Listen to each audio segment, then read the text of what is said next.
বাংলাদেশে আর কেউ যেন স্বৈরাচার হয়ে উঠতে না পারে, সেজন্য ফ্যাসিস্ট আওয়ামী লীগের বিচার নিশ্চিত করতে হবে, এমন মন্তব্য করেছেন জাতীয় নাগরিক পার্টির আহ্বায়ক ও বিরোধী দলীয় চিফ হুইপ নাহিদ ইসলাম।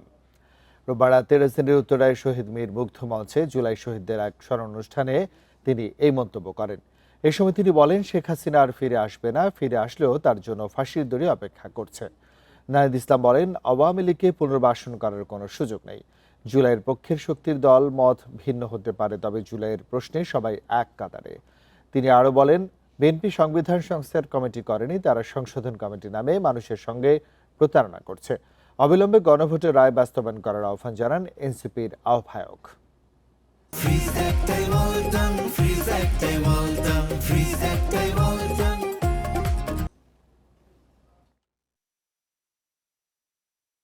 আমরা বিচার চাই, যাতে পতিত ফ্যাসিবাদী শক্তি আর কখনো বাংলাদেশে ফেরত না আসতে পারে, এবং আমরা সংস্কার এবং জুলাই সনদ বাস্তবায়ন চাই, যাতে নতুন কোনো শক্তি আর কখনো এই স্বৈরাচার হতে না পারে।